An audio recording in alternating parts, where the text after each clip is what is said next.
The Four Clever Brothers. "Dear children," said a poor man to his four sons, "I have nothing to give you. You must go out into the wide world and try your luck. Begin by learning some craft or another, and see how you can get on." So the four brothers took their walking sticks in their hands, and their little bundles on their shoulders, and after bidding their father good-bye, went all out at the gate together. When they had gone on some way, they came to 4 crossways, each leading to a different country.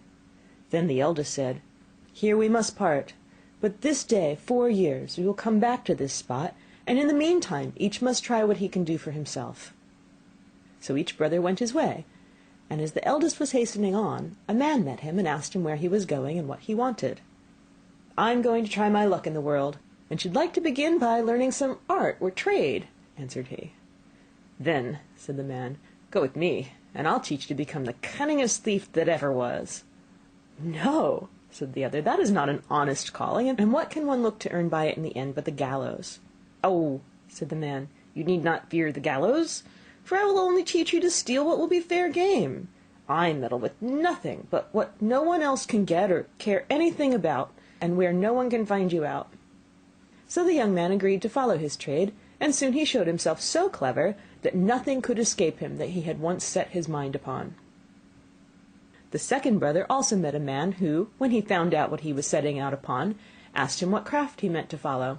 "I do not know yet," said he. "Then come with me, and be a stargazer. It's a noble art, for nothing can be hidden from you when once you understand the stars." The plan pleased him very much, and he soon became such a skilful stargazer that when he had served out his time, and wanted to leave his master, he gave him a glass, and said, "With this you can see all that is passing in the sky and on earth, and nothing can be hidden from you." The third brother met a huntsman who took him with him, and taught him so well all that belonged to hunting, that he became very clever in the craft of the woods. And when he left his master, he gave him a bow, and said, "Whatever you shoot at with this bow you will be sure to hit." The youngest brother likewise met a man who asked him what he wished to do. "Would you not like," he said, "to be a tailor?" "Oh no," said the young man, "sitting cross-legged from morning to night, working backwards and forwards with a needle and goose, will never suit me." "Oh," answered the man, "that's not my sort of tailoring. Come with me, and you will learn quite another kind of craft from that."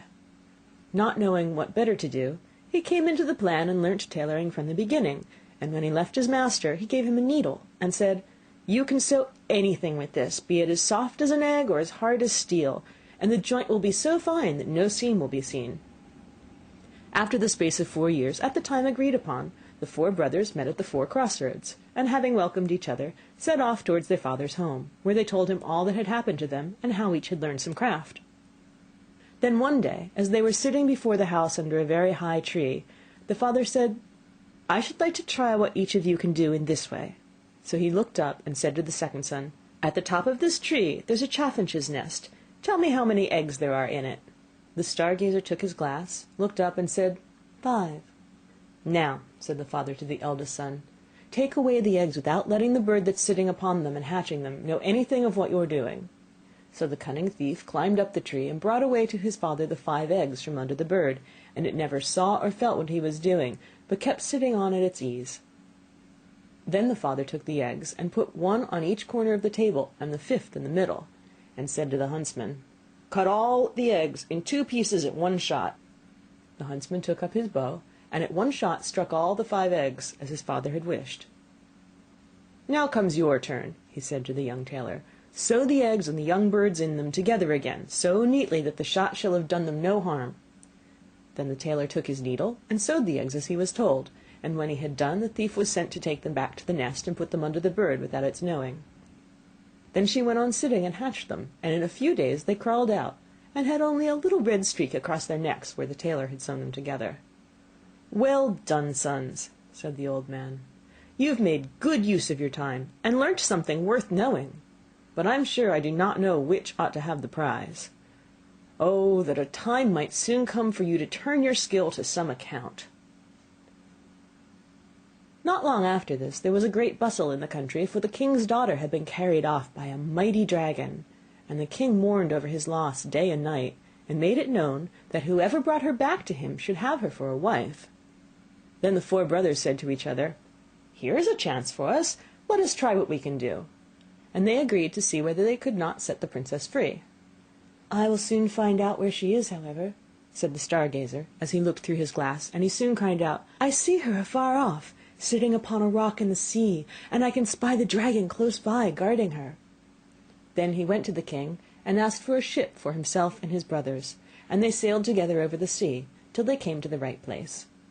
There they found the princess sitting, as the Star Gazer had said, on the rock, and the dragon was lying asleep, with his head upon her lap. "I dare not shoot at him," said the huntsman, "for I should kill the beautiful young lady also." "Then I will try my skill," said the thief, and went and stole her away from under the dragon, so quietly and gently that the beast did not know it, but went on snoring. Then away they hastened with her, full of joy, in the boat towards the ship. But soon came the dragon, roaring behind them through the air, for he awoke and missed the princess.